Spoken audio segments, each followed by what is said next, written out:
morning we have a very different subject than the one last week, or the last lecture, because we are going to explore a field where, for the most part, efforts have failed.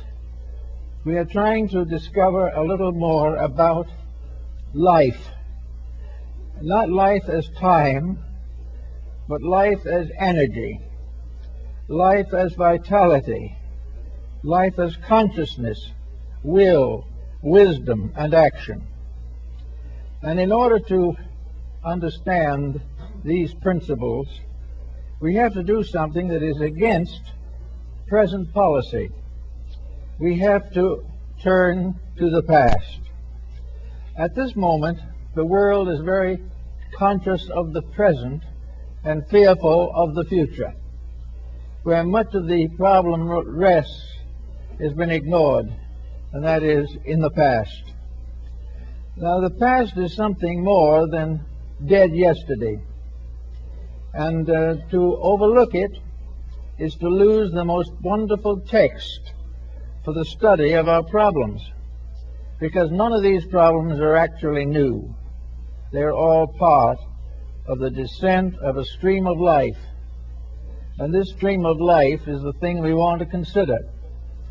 Some years ago, General Furlong, in his Rivers of Life, gave us a chart showing the development of races, sub-races, and a great arterial system of life descending through history.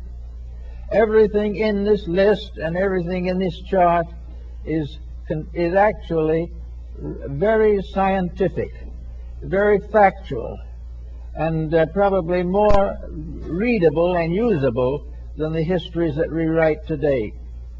We are therefore interested in trying to understand something of the principle of life as we accept it, as we know it, as we live it, and as we pass out with no understanding of what it is, or very little understanding.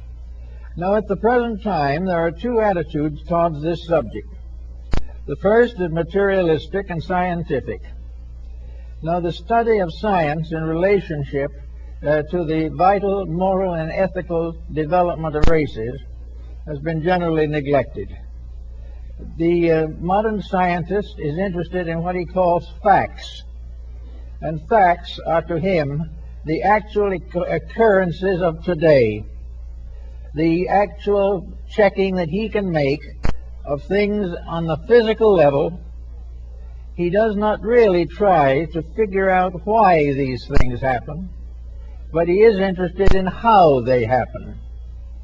He does not know or recognize any particular reason for these happenings, except they occur as the effects of causes that are set in motion in our daily existence. The true and complete materialist does not believe we existed at any time except now. He does not believe in any of the theological doctrines of immortality. He does not recognize a religious principle behind physical phenomena. He is concerned typically with what he calls facts, and all of his facts are more or less physical. When the facts are not physical, he is very suspicious of them and would prefer to reject them entirely. Therefore, the scientist makes physical phenomena the fact of existence. Everything exists because of certain phenomena, and life itself is one of these tremendous energy factors with which he is concerned.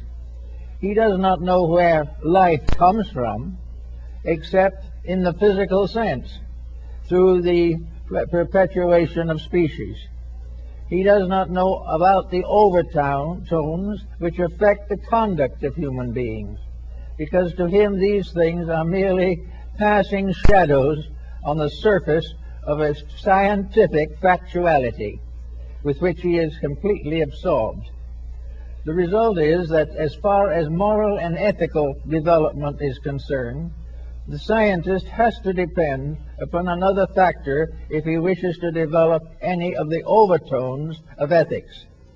He has to divide his attention and admit the existence of something above or beyond science. This he hesitates to do because he feels that the moment he passes from the fact, he passes into a mirage. All overtones to him are simply the longings of the human soul for something beyond the physical. And the scientist is very doubtful if there is anything beyond the physical worthy of consideration. Now, on the other side of this coin, we have the religious point of view. We have that of the individual who by nature believes in the reality of the wonderful. He believes that there are principles at work constantly, that life is not simply a drifting along through a mass of physical phenomena. Life is the unfolding of a plan, a purpose, that there is a divine power at the source of life. He has his problems trying to prove this, but also he has certain points that are worthy of consideration. To the theosophist or theologist, as the case may be, the physical phenomena of life is more than merely the unfoldment of bodies. Life is a stream of some kind, as shown by Furlong in his Rivers of Life. Life is an unfolding process going on constantly. It has passed through one cycle after another. It continues to move cyclically within the boundaries of law. Somewhere in this great pattern of motions, there is an ethics. There is a tremendous purpose. There is a valid reason. The theologist is not always sure what that reason is, but he believes in a divine power at the root of life, and that this divine power is the source of good, and that this divine power must be cultivated within his own life, and the principles of it applied to society. Therefore, he has his point of view, but as far as the scientist is concerned, his point of view is scarcely adequate. The scientist says the theologian, in order to have the point of view that gives him hope and idealism, must ignore a vast order of physical phenomena. The theologian, on the other hand, says that to get down to the level of physical science, the scientist must ignore a mass of superphysical phenomena, which he cannot deny, which he cannot disprove, but he finds difficulty in accepting within the boundaries of science. Therefore, we have the scientist as a person actually moving in a physical environment. When he thinks of history, he thinks of physical history. When he thinks of the future, he thinks of a future of scientific historicity. He believes in the unfolding of forms, of the constant enlargement of human empire. He believes constantly that the human being is the master of all things in the material world, that the human being is the lord of all he surveys, that he is constantly being challenged, but that growth, progress, and unfoldment are the result of the pressures of human occupation and exercise, that the physical world is being built by material means, and that these material means are largely under the general supervision of the scientific concept. The perfectly scientific person, therefore, would be a perfectly lawful person, but he would live within a very narrow rule, a rule of materiality alone, because there's no place in his system where the immortality of the soul or the presence of a divine trinity at the basis or in the foundation of the material quaternary. Now, with these 2 points of view, we need history. We need to take something that is now being generally ignored. In fact, we are almost invited to ignore it. We must not think of the past. The moment we think of past, we become involved in morality. The moment we begin to examine the structure of human history, we come into the presence of a tremendous ethical structure, a structure of moralities, a structure of laws, a structure of principles. Most of these have been set forth in the great religious histories and philosophies of mankind. Now, if we accept the reality of tradition, if we accept the fact that history is a valid instrument of knowledge, and it was one of the valid instruments of Lord Bacon in his Novum Organum, or the new instrument of knowing, we then have to realize that in history we have to study the concatenations of events in a way that we do not do at the present time. In other words, the average person is not interested in the law of cause and effect. He doesn't know why it functions. He only knows that it interferes largely with what he wants to do. And as he goes along his way, that which comes in conflict with his ambitions and his purposes is considered to be unreasonable, or at least unpleasant. So that the person today tries to avoid the challenge of cause and effect. If he goes back into history, he will find 100 empires that fell from the same mistakes that he is making. Now this should mean that history is a valid subject. History should be taught in schools because it is the story of what happens when we do certain things. And we have proof that these happenings are inevitable and immutable. They are just as scientific as anything advanced by science. But because they deal with moral, ethical, or spiritual values, science prefers to ignore them as not provable. Yet they are provable. History is what proves them. And until we can prove definitely that developments of life on this planet survive against historical mistakes, we have to consider history as part of the story. Now, history tells us that there is a pattern by which all things in this world move, and what Furlong called the rivers of life. In the Bible, 4 rivers rose out of Eden and made fruitful the earth. Rivers of ethics, rivers of morality, rivers of religion, religions of art and science. All these things are great institutional structures built upon the manifestation of history as ethics. So we look around and we see that certain things always happen. Now we come to a group of people who do not care whether they happen or not. One of the reasons being that they have never studied sufficiently the records of human action and activity to realize the importance of these things. The young person in school today is told that now we are living in the grand age of all things that are wonderful, and therefore the past is made up of a group of primitive wanderers struggling against the advancement of science.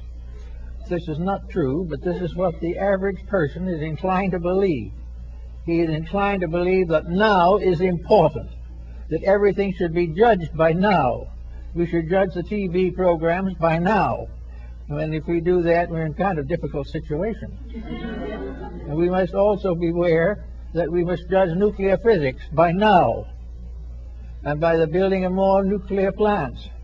We must judge the result of destruction of our environment by now. Everything must be today. And the reasons why we're in trouble are neatly evaded, because they interfere with our good spirit in doing what we please regardless of consequences. So we begin to study what these things all add up to. Now when it comes to this point in the view, we have now 2 systems. One believing that there is a principle of good, and the other believing primarily in a principle of skills, or ethical, physical pursuits and progressions. Now in this we have to try to study something. Of course, in religion, deity emerges either as a person or as a principle who becomes, or which becomes, personalized.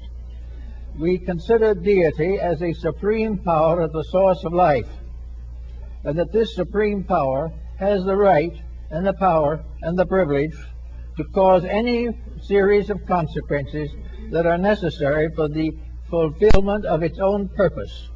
Now just what that purpose is not very clear. Whether this purpose is to prove the existence of deity, or whether it is intended to result in the perfection of creation is a matter that is still open to considerable debate. For the general point of view is that the will of this power is the perfection of all that lives according to some code of perfection, which at the present time is largely physical. The perfection may call for something better than physical, but the reason for it is the conveniences of physical life, such as, for instance, the end of poverty, the end of crime, and the end of many vices that arise which are against the common good of society. So now we have a problem that goes right back to this concept of deity.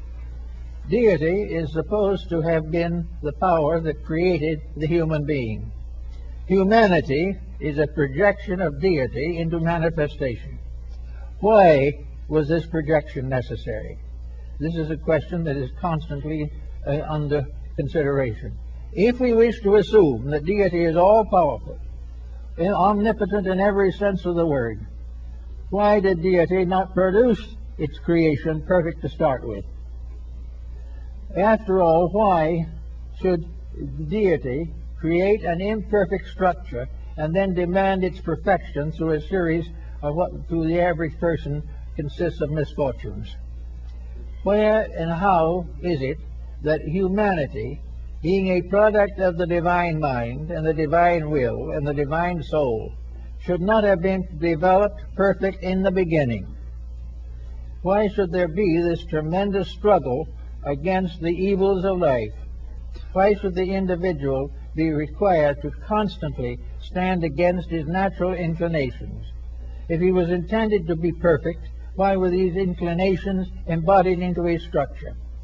Why was he made imperfect if the divine power can produce perfection? Why should the individual be in constant conflict with morality and ethics if he is a principle has origin in a divine power that is perfect in morality and ethics? This question has been asked time and time again, and it seems to be one of the great hang-ups in the development of an ethical world principle. Why is man not perfect if he is the product of perfection? And if he is not the product of perfection, why does he hope for perfection if the only power that exists cannot bestow it, or does not bestow it? Now there has to be an answer to this, and the material scientists take it very simply. There is no such thing as a control demanding perfection. The human being is a growth, an unfoldment of physical forces and factors. And enfolded within it, this being is life, integration, and a power to grow, to become, and to propagate. These things are inherent in forms, but they do not contain within themselves any strict or certain form of ethics. They are growth, producing right and wrong are finally sorted out by the results of action. The individual who has enough experiences gradually comes to certain conclusions. This theory, however, has been subject to a number of reversals. At the present time, we have more intellectual knowledge than ever before and less ethics. We have developed a tremendous growth of materialism away from ethics, away from morality, and away from principles. Now, if the scientific process is complete, and the final end of all things is the production of a self-sustaining creature, a being that is sufficient to all its needs, then science is in trouble, because it isn't producing such a creature. If, on the other hand, only morality and ethics, temptation, and gradual moral growth can produce perfection, or produce release from problems, then why and how does this come through in our theological studies and considerations? So we come to a very interesting problem here. Namely, let us now say that we are going to think in terms of a different concept of what humanity is. We thought of humanity as a biological miracle on the physical level and a psychological miracle on the religious level. But perhaps there's something else to the thing. with something more that we haven't investigated at all. And that is, what is the basic structure of life in this world, or any other created sphere of life? What is life in this sense? Now, the ancients had another concept of this, which we have generally overlooked. One of the oldest forms of symbolism for life is a river. It is a stream. And in most philosophies of antiquity, this stream of life is flowing out of a cause. It is like a stream rising in a great mountain and gradually drifting down the side of a hill, gathering small riplets to itself until finally, with a tremendous crash, this stream of life falls into the sea. And this is the great cycle of life, that this is life moving inevitably towards infinite differentiation and finally into ultimate reorganization and reintegration. Therefore, instead of thinking of life as simply an energy in the sense of humanity, let us think of humanity as an aspect of life, that life itself is a forever ensouling power. It is continually unfolding itself. And this great stream of life, which we call humanity, is one tremendous entity, an entity which is, according to some of the Hindu philosophies, composed of nearly 60 billion single entities. That what we call humanity is a vast energy, a vast concept and complex of motion, life, integration, and power. That what we call the human being is a member of this great society which we call humanity. Humanity is one structure, one being, one substance, and this humanity rises within the unfolding of universal phenomena. It arises not in materialism, but in the great process of nature and nature's labors, namely, be ye perfect, even as your Father in heaven is perfect. Therefore, we are thinking now not of humanity as a series of individuals alone, but humanity as the one being which we call the human being. We find this in the ancient religious systems of both Christianity and the ancient Hebrew systems from which the Old Testament was derived. We find, therefore, that there in the Old Testament that Adam Kadmon, is not a person. Adam Kadmon is humanity collective. There is one mysterious power. This being is one being. And this one being consists of all individual human beings considered together and moving together in the great river of life. And this river of life is being moving to the perfection of itself. This is a little abstract and a little big to think about all at once, but it gives us a very important clue, namely that we are moving together along a pattern that is intended to bring about certain definite results. In other words, we are not paying for past sins, nor are we then doomed to make more sins and nothing else. We are here to grow, to unfold the potential which we call human, which is one of the innumerable levels of life in the infinite universe. We are one creature, more or less, cast away like Robinson Crusoe on a desert island, but not cast away outside of the divine purpose, cast away to prove and justify that purpose. We are here to achieve the growth of this being which we call humanity. This being is made up of an infinite number of separate personalities, all growing together. This great being which we call the humanity also breaks up within itself into a number of races, sub-races, and divisions, all of which are part of one structure. This one structure being a level of growth in the universe, a level that has become part of everything, just as much a justified fact as the development of solar systems, or the development of planets, or the development of various continents on planets. These things are growth symbols, and humanity is an entity growing, one entity, made up of an infinite variety of individualities. This was the point that was made by Herbert Spencer, that man is an infinite variety. And when we think of man, we think of mankind not as a person, but as the person, composed of all the individual members of the human life wave. Humanity becomes, therefore, a life wave, a life motion in space, a life principle with which we must all become more and more aware and properly informed. This mere one principle, therefore, is not here to be punished. It is here to grow.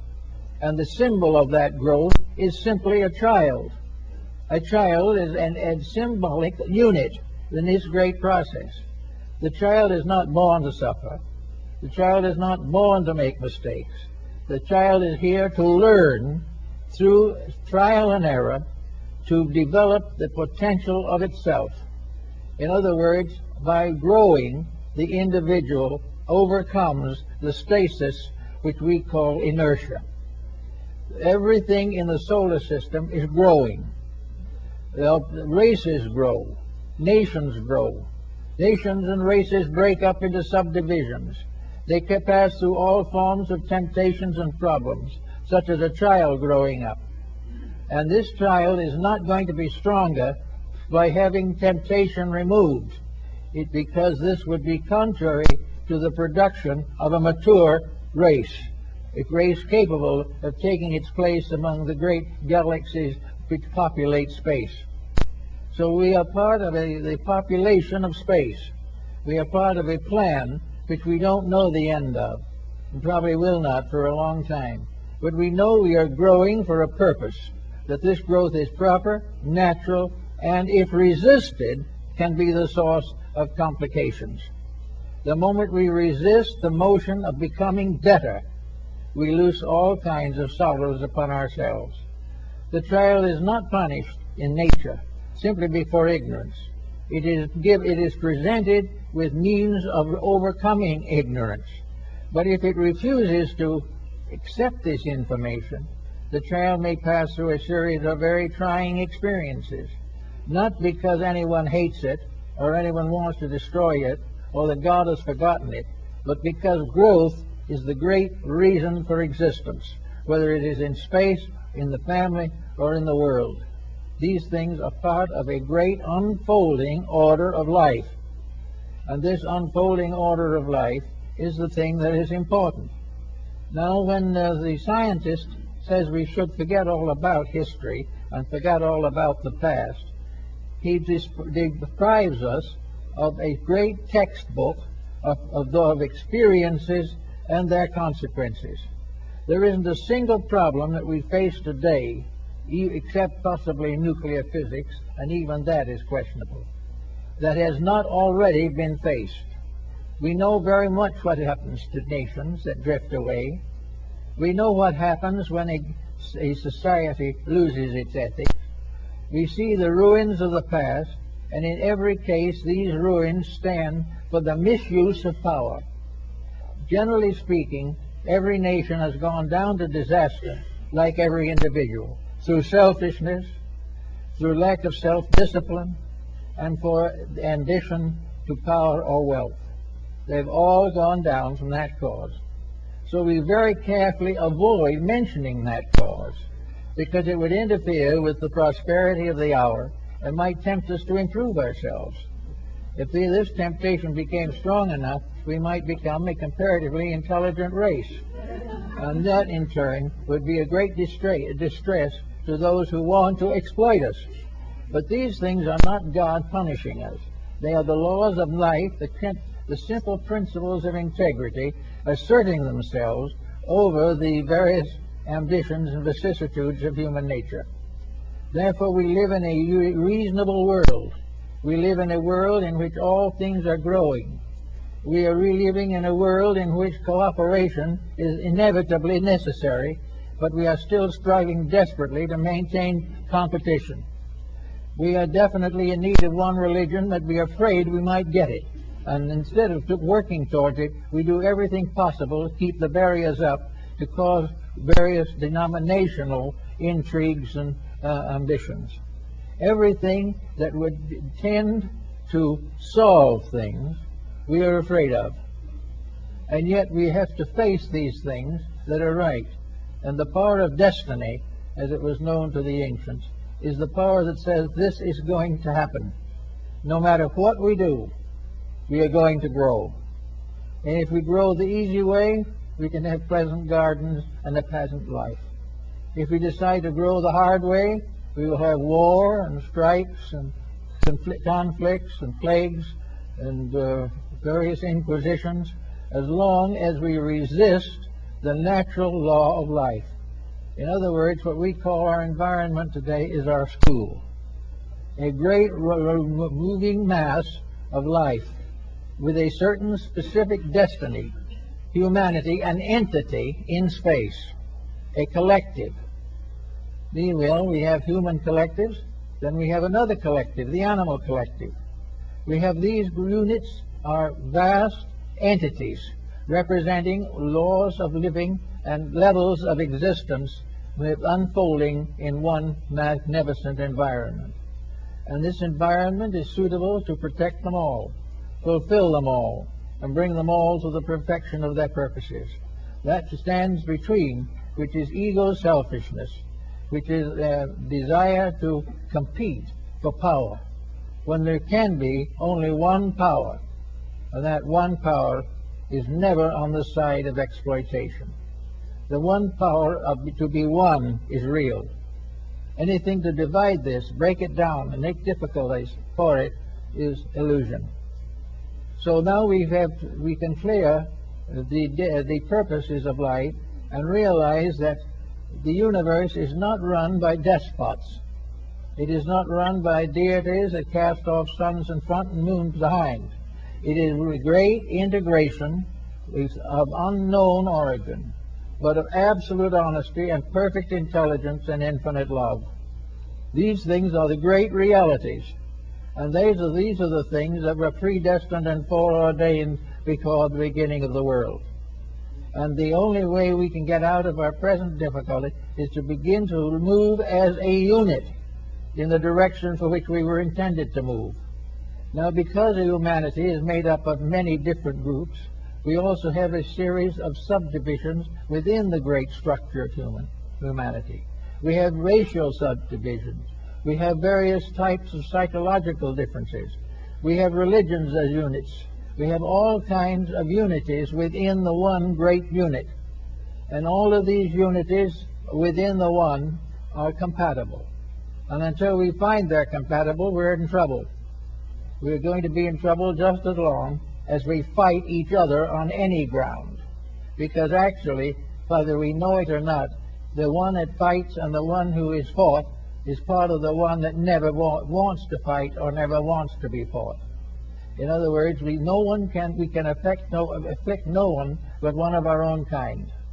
We can affect nothing detrimental except by injuring the great unity of ourself, this unity of the human being. And we have got yet to learn the idea, the real principle of the brotherhood of man. We have to realize that the great power behind things, it wants this civilization, this culture, this great world order to succeed. It must succeed because there's no such a thing as a failure in the divine plan. It cannot fail. By the very nature of itself, it cannot fail because it is infallible by substance, by essence, and by reality. So we can fight with it for a long time. We can oppose it for ages. We can put down 10, 20, 50,000 years of war and pillage, but has no bearing upon the essential fact that it must end regardless of how we realize or how we think. First is the realization of the brotherhood of man, and secondly, the realization of the identity of all that lives. These principles could become a solution to the constant pressures of our day.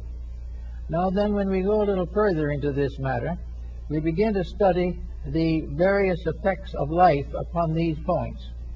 Now, finally, if we consider this vast unity as one, which it is, the Adam Kadmon, the one that is made out of the stardust, then the other mind, a small one, the physical atom, so-called, ADM meaning in Hebrew a species or a kind, not a person.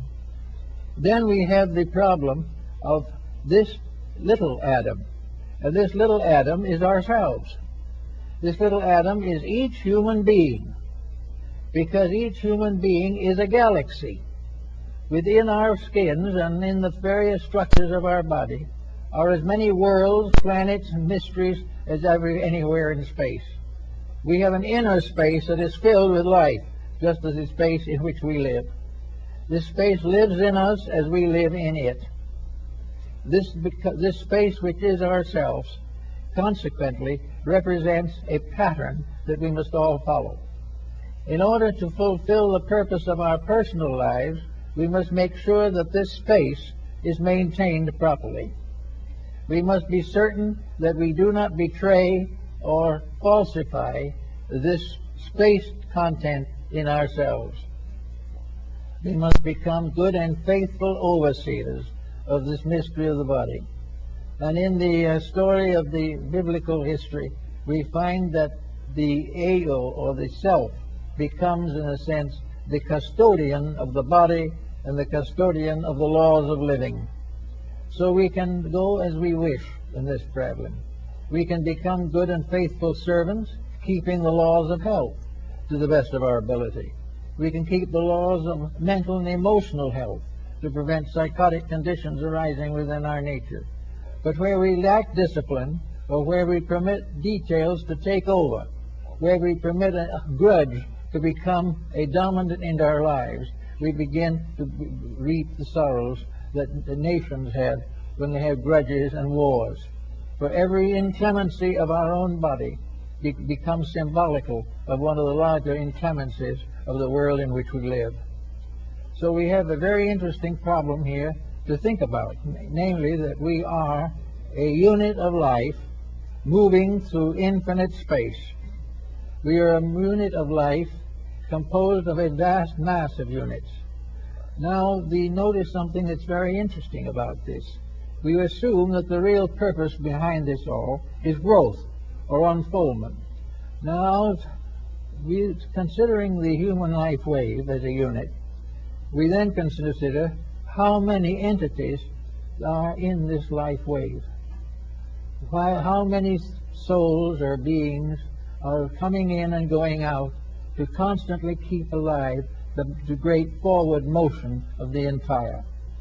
And the various questions have been asked on this, and perhaps we can use the Hindu answer as well as any other, because it gives an idea of magnitude. Their theory is that the human life wave consists of approximately 60 billion entities. That is the life wave to which we belong. Now, obviously, these entities are in a constant process of coming in and going out. They are here all the time, only a fraction. The same might be true of the problem of the unity of humanity as we know it. There are human beings born every moment. There are human beings passing out of life every moment. But humanity moves forward steadily, gradually increasing in number. The population of the planet on which we live, the human population, 2,000 years ago, was less than 200 million for the whole planet. After that time, it began to increase. Now, does this increase represent more entities? No. It merely represents more of the great cycle coming into embodiment at one time. If the 60 billion are sitting there, or are lying in suspension, awaiting embodiment, those who come in become like the children, are born in and can go to school. After a certain length of time, they grow older and pass on. In each generation, a few more come in.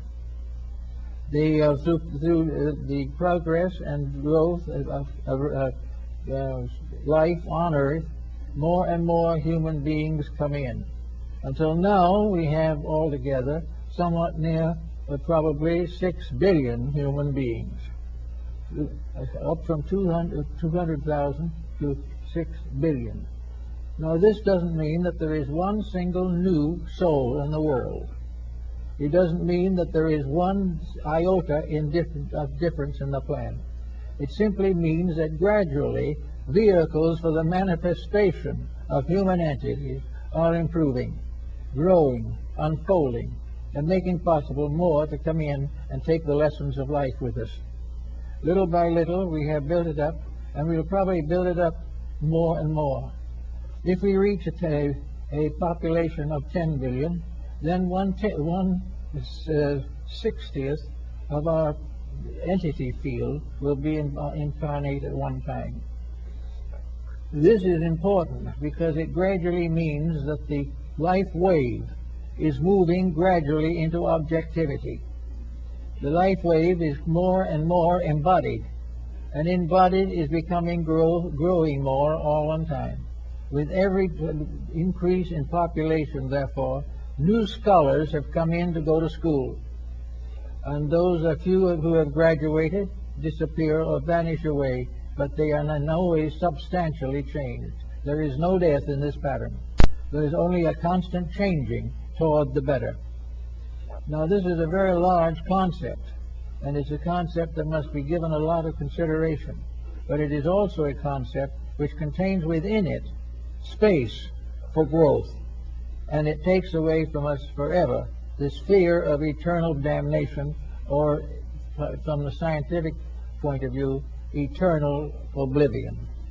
We are growing up as a being in space. There are other beings. There are animal kingdoms. There are plant kingdoms. There are mineral kingdoms.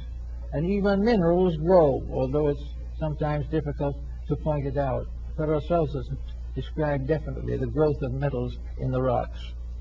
And I have seen this alchemist here, a little old gentleman, who had a little tiny gold tree that had grown in a rock and was still growing, although it was depending on a small piece of rock. Everywhere things live, grow, and fulfill something. Every form of life is part of something coming forth to go to school, to go to learn the lessons of immortality, to become perfect as their Father in heaven is perfect. And this whole pattern has in it not one single moment of evil. It has not one moment of selfishness in the pattern. These things are the result of the individual not gaining a proper insight into the problems of the life to which he belongs.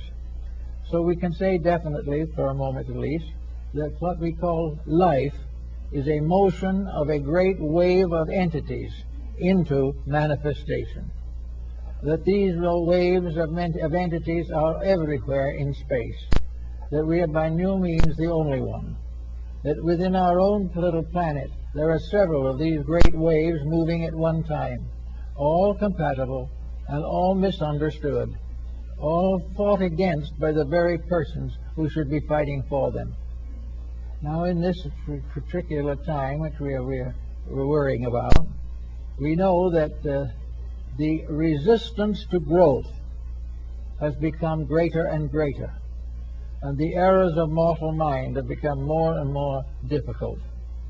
We are rebelling against life, whether we realize it or not. Anything that does not dignify life is against it. Anything that does not help it to grow injures it. Now, all of these things that are good and bad are not tremendous. It is not a great crime or a great sin for any individual to want to be happy. We all want to be happy. But we haven't found out yet that happiness lies in the keeping of the rules rather than the desperate effort to escape them.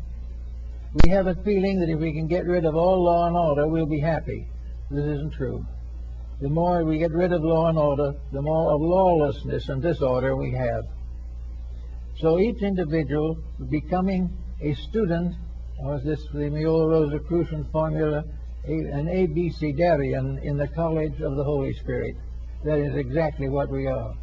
The College of the Holy Spirit is the complete environment in which we exist. The matriculation of the great group of entities is an entry of a group of entities into a great educational, cultural system that is completely idealistic, that is completely real, and which will only may be perfected when human beings keep the rules. Now there are deities of ancient times who were the deities of rules and laws. There were deities of wisdom and truth and health. But all of these deities are symbols of rules. The god of health is the symbol of the individual who lives according to the laws of health. Everything that goes as it should does so because of its order and because of its reality and because of its integrity. These things we have to face, and we like to think of ourselves as perhaps a vast ship upon a sea of infinity.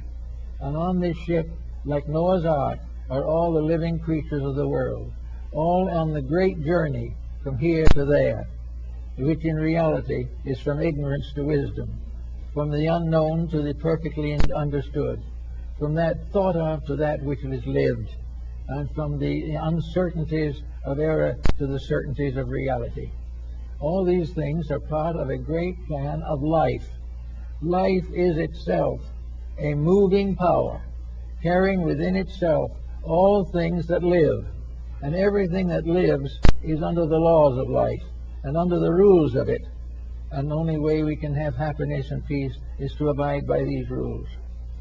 Now, in the daily problems that we face all the time, there are things we can bear in mind. Everything that advances unity helps to reveal the strength of the common pattern. Everything that reminds us that we are one is a force for good. Everything that puts us against each other to fight and struggle and to compete for authority and power, all these things are illusions. Now we say the individual leaves here. After having 70, 80, 90, whatever it is, or less years, the entity retires. Now where does the entity go? What happens to it? Does it cease? Does it pass into some kind of a Hades, as a theological entity might be considered? Does it pass into oblivion, as science would dominantly say? What happens to it? The answer is, according to the wise, that it returns to the ocean of the race of which it is a part. It becomes again a part of the great structure of totality. But each time it comes back, it brings with it another grain of reality. Out of every life we learn, either from our action or because of our action, that there is a certain truth that we are going to gradually accept. For instance, maybe for 50 lives, we have been feuding with various circumstances. We went through a certain life, we feuded with the family and went off by ourselves and died lonely. Another time we feuded with the government, became radicals, and sometimes maybe we were executed for heresy. On another time we were feuding with the economic system and put on great strikes and so forth. All the time we were against something, and that being against something kept bringing us back because we hadn't learned the lesson. The more we fight, the more certainly we'll come back, because the only answer to not coming back is enlightened peace. This is the only way in which reality can survive. But each time we go back into that source, that great complete collective, we carry with us germs and traces of wisdom that we have learned. Before we pass on, we have learned that the struggle was wrong. Before we pass on, we may learn that wealth was no blessing. We may have learned that intemperance was not good, or that narcotics could destroy or prevent the development of our inner lives.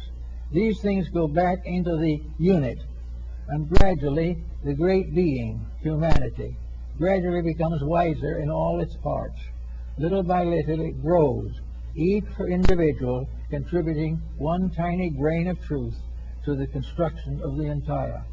And in the course of time, truth will survive, and every entity in this great cycle of, say, 60 billion each entity will have learned the same lessons and will form a complete and perfect unity. From that time on, we will have an enlightened race. This is the race of the heroes, referred to by the Greeks. This is the eternal and divine race that occupies space, and which goes on to the next step of the great unfoldment towards reality. What is the end, the very end of it, we do not know. But we know that every part of it is perfectly organized, perfectly integrated, perfectly reasonable, and eternally good. And that the only difficulties we have are the ones we make for ourselves. The only difficulties are those in which, in our self-will, we struggle against the inevitable. As Bernays, the mystic said, German mystic said, self-will, this was the fallacy for which fell the angels. So the angels represent the disobedient ones that try to stand against and create what St. Augustine calls the city of Babylon, as opposed to the city of God. But everything, that wherever there is a rebellion, it seems as though a little group of these souls, this one entity type, make little kingdoms of their own, here and there, somewhere in space, and put over these little kingdoms the various tyrannies of their own making. This is true of all the races that are developed within the great body of humanity. Each of these races is a vital organ in the structure, just as it is in the political world. But each of these separate races is separate because it has not yet achieved unity. But it may have achieved considerable advancement in certain matters. And finally, advancement brings the realization that all knowledge that is real knowledge is compatible. Advancement of self must ultimately result in the advancement of all that lives. Unless it does, these little kingdoms fade away. The little tyrants come up in the world, the little tyrants come up in the family. Little tyrants like this come up in business enterprises, each one trying to dominate the world or dominate the little environment in which it lives. This struggle for domination is the recognition or the acceptance of separateness, the existence of the idea that each individual is working for his own salvation, regardless of its effect upon other people. This is completely false. Everything, regardless of what it does, must work for the common good, or it will destroy itself. Therefore, all competition is really a thing in fighting itself. Competition is humanity opposed to humanity, whereas cooperation is the recognition of the unity of that which is actually indissoluble. There's nothing but unity. Unity and private pride or private enterprise for the aggrandizement of self at the expense of the rest. So we find all these factors working to produce what we call life. And life, as I like to think of it perhaps, is a great motion towards oneness. It is a motion towards unification, a motion towards the reality of integrities. It is the individual moving with other individuals to the fulfillment of purpose. And between the individual and his ultimate goal is ignorance. And this ignorance is evil, any more than it is evil that a small child cannot work calculus. Ignorance is a natural state of things. The matter problem is that you do not educate ignorance to become more ignorant. You educate it to overcome itself. You make wisdom take the place of ignorance. Therefore, little by little, we overcome all differences, all separateness, and become what we were intended to be, one people under God. Under this purpose, we also become aware of the vast idealism at the source of everything. We do not know the nature of the infinite. We are not able to grasp that which is completely beyond our comprehension. But we have symbols of things that seem to point towards this. And the great symbols of life in religion and philosophy and art and music and even in science are symbols of this infinite purpose. All knowledge is under law. All law is under God, and the gradual realization of this can help the individual to restore the problems of his time. Today we are worried because materialism is rampant upon the earth. We fear that we will be finally destroyed by this ignorance. We cannot be destroyed by ignorance. We can only injure ourselves by ignorance. We cannot prevent the plan, but we may reduce ourselves to a very sorrowful, miserable, repentant attitude because what we have done to injure a purpose that was right and proper. The proper end of all growth is peace. It is the realization that by working together we advance the history and nature of all life. We do not think of ourselves as being close to planets. We sit on them or live on them or look at them through telescopes, but we do not realize the brotherhood of stars or our own union with this vast firmament under which we exist. There is only this one great plan, divided into numerous levels, into numerous departments to help us to meet the growth problems of existence. So if we can start in a little bit by thinking no longer that we are exterminated by death, or that we go to rest in heaven for the virtues we hope we have and probably do not have, or that we return into incarnation to pay for our sins. These things are negative. They are interpretations of great truths, but the interpretations are not right, not proper, therefore do not have validity. They're less. By misinterpretation, we create empires, and these empires fall.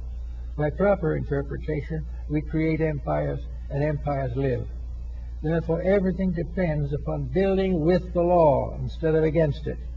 There's no more rebellion against truth, but only a fading away from error and a recognition of the sublime dignity of the truth that we should be recognizing at all times, so that we have no more the problem of primordial sin.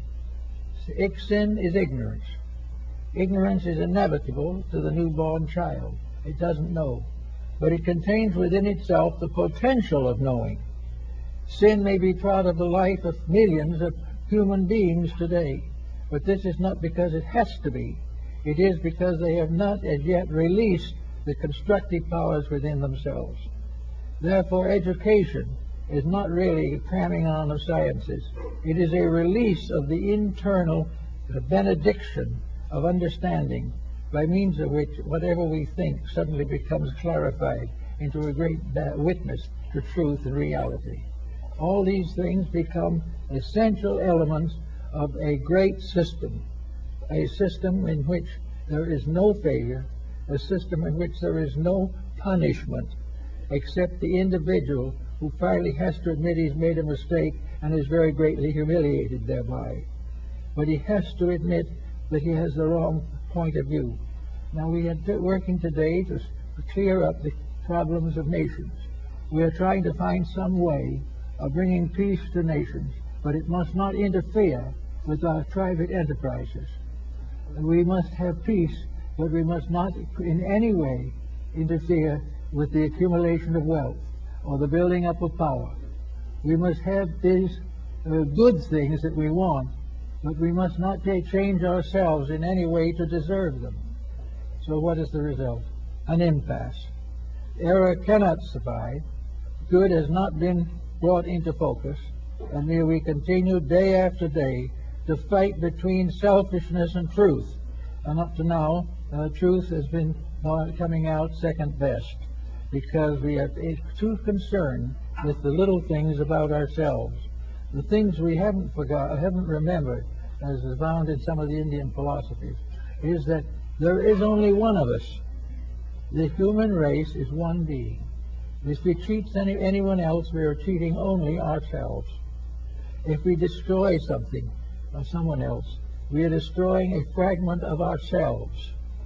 Every evil afflicts mostly the individual who causes it, because it releases into action negative factors which will help to destroy all the purposes of life.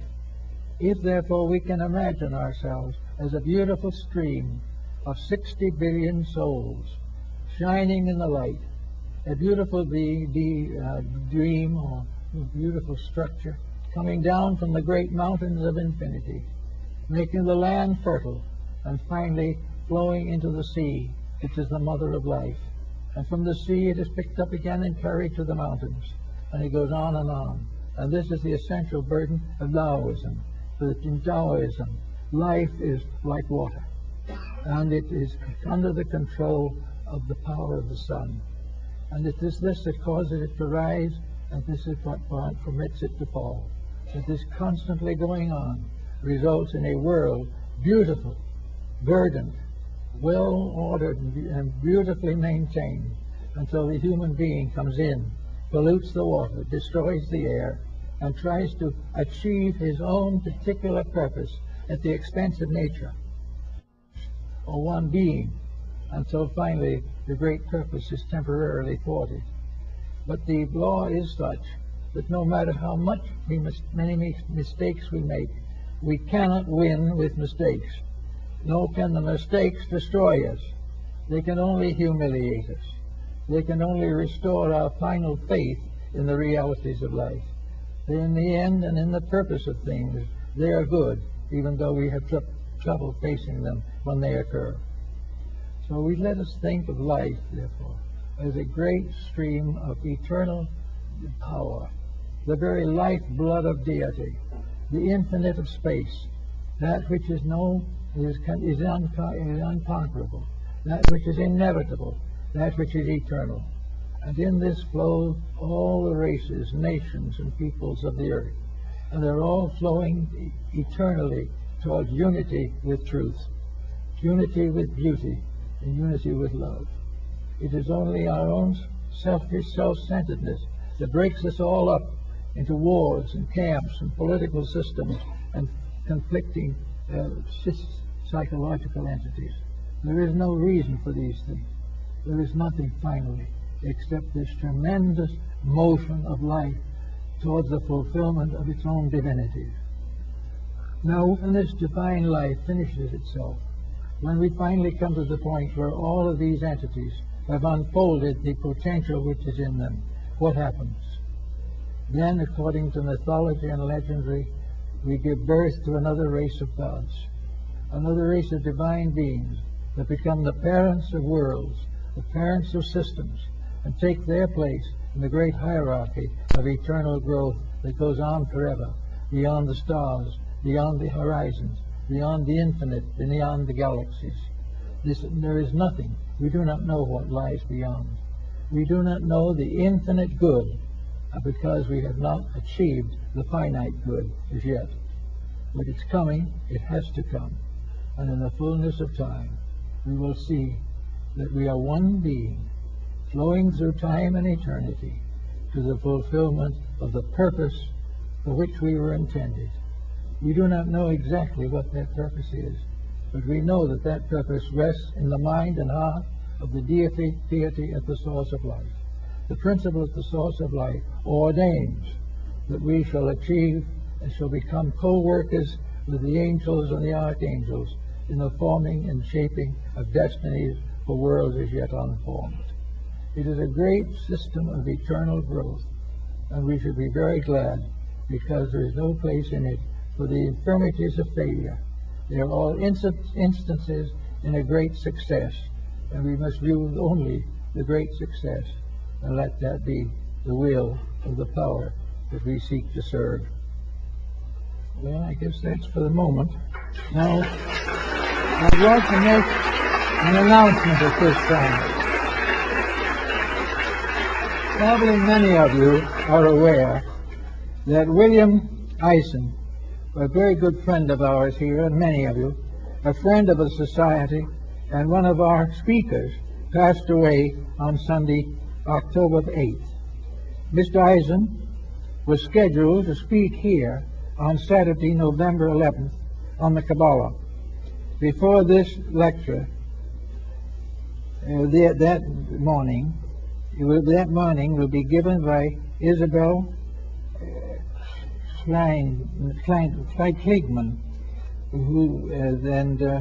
they will have a short memorial service, and we plan also to remember Mr. Eisen, who was really a very fine person, a good student, and a person dedicated to the integrities and ideals for which we are so concerned. We know you will all join with us in a brief moment of prayer or meditation to bless this soul on its journey. Let us unite for a moment.